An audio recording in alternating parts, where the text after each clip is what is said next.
On the way across the Aegean Sea 17 Caesar was kidnapped by pirates and held prisoner. 18 He maintained an attitude of superiority throughout his captivity. When the pirates thought to demand a ransom of 20 talents of silver, he insisted they ask for 50. 1920 After the ransom was paid, Caesar raised a fleet, pursued and captured the pirates, and imprisoned them.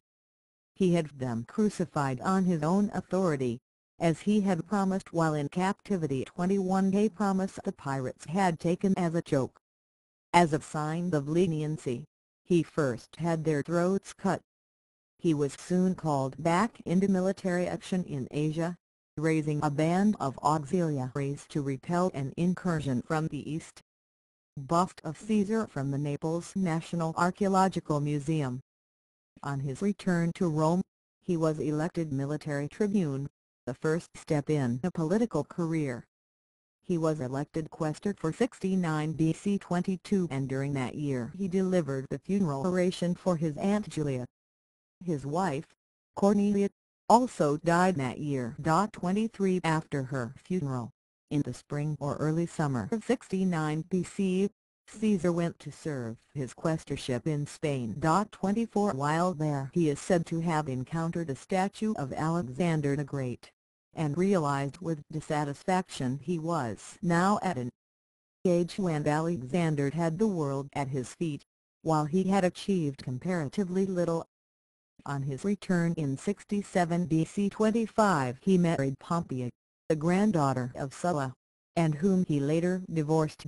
26 In 63 BC, he ran for election to the post of Pontifex Maximus, chief priest of the Roman state religion. He ran against two powerful senators. There were accusations of bribery by all sides. Caesar won comfortably, despite his opponent's greater experience and standing. 27 When Cicero, who was consul that year, exposed Catiline's conspiracy to seize control of the Republic, several senators accused Caesar of involvement in the plot. 28 After his praetorship, Caesar was appointed to govern Spain, but he was still in considerable debt and needed to satisfy his creditors before he could leave. He turned to Marcus Licinius Crassus, one of Rome's richest men.